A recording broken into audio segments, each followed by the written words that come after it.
Okay, let's try to answer this question here. Which values of x will x times f of x be less than 0? Okay, and you are given these two graphs, the graph of g and the graph of f, and these are the x-intercepts of the two graphs. Okay, so whenever they say a, let me just use a it's greater than 0, it means a is positive.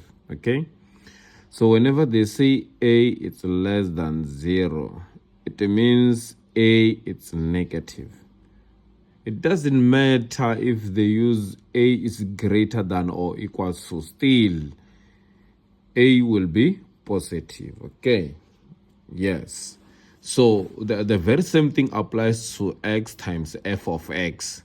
So whenever we multiply these two, the result of the multiplication must give us negative because it's less than 0, meaning that x multiplied by the graph of f of x or y should give us what? Negative, because it's less than 0.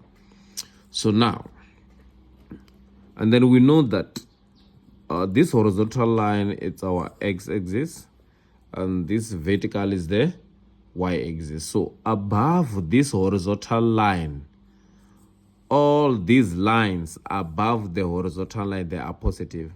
But below the horizontal line, all these two lines are what? Are negative. So if they ask which values of x will x times f of x less than 0, I mean. So it means here, to make it easier for you, you draw vertical lines passing through the x-intercepts. It means whenever x, it is being multiplied by any given graph, it means you are going to use the x-intercepts or the x-intercept of the graph or the graphs.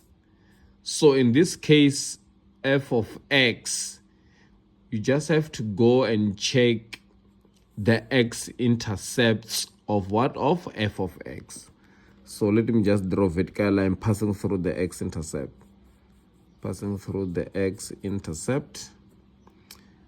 Passing through the x what? Intercept. So these are the x-intercepts of f of x graph. So this point is -7, and then this point here, it's 1.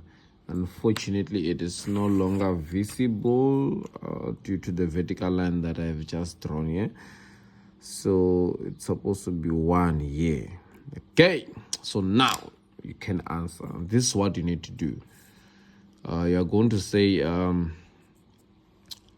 let me say it's part A,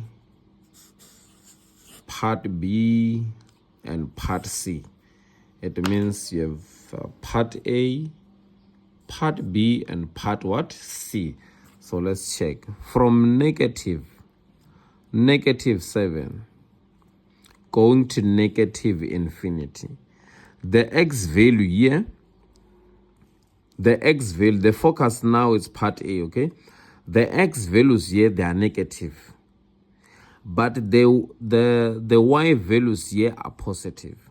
So meaning this line here, it's positive, okay? So positive multiplied by negative, we're getting what? Negative. So that's what we are looking for, negative. So it means we are going to use this part because the results gave us negative. Let's move to part B. Part B, we check the values of x and the values of y for the given graph. Sorry, this one's supposed to be part D. Yes, supposed to be part D. This one supposed to be part D. So part C, it should be yeah. Okay, sorry for that. So let's check part B. Part B, it's from negative 7 to 0. Let's check. All the x values here are negative, okay? So it's negative multiplied by negative.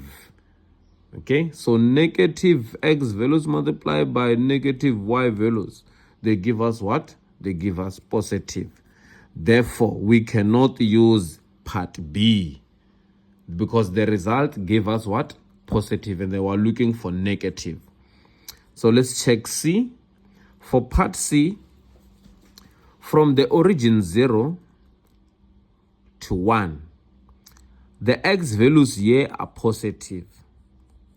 So positive multiplied by the negative values of y here, or the negative line which is below the horizontal line, is positive times negative. You are getting what? Negative. It means even part C, we are going to use it as well. Let's check part D. The x values are what? Are positive from 1 up to positive infinity. And the x values above the horizontal line, all these y values are what? Are positive. This line is positive. So positive multiplied by positive, we are getting what? Positive. Therefore, we cannot use part D. It means we're using what? Part A and what? And part C. So let's write the solution. So here it means that you're going to say x, it's an element of, you start from left to right, okay? From left here, it will be negative infinity up to negative 7. So it's small bracket, negative infinity is to negative 7, small bracket as well, because there is no equals to. If ever it was less than or equals to, you're going to say a big bracket for negative 7 to say that x equals to negative 7. But for negative infinity or positive infinity, we always use small bracket, irregardless of the question, okay? So let's check part C. For part C, it will be, or let me write this one in inequality form. Or we can say x, it's less than negative 7. X is less than what? Negative 7, meaning that negative 8, negative 9 up to negative infinity, that are less than negative 7. So you can write it like this or like this. So let's check part C. For part C, you're going to say x from 0. From 0, it will be x is an element of, because I said we start from left to right, okay? So it will be open bracket what? 0, from 0 to 1. 1. So x an element of 0 is to 1. Or you can write it like this.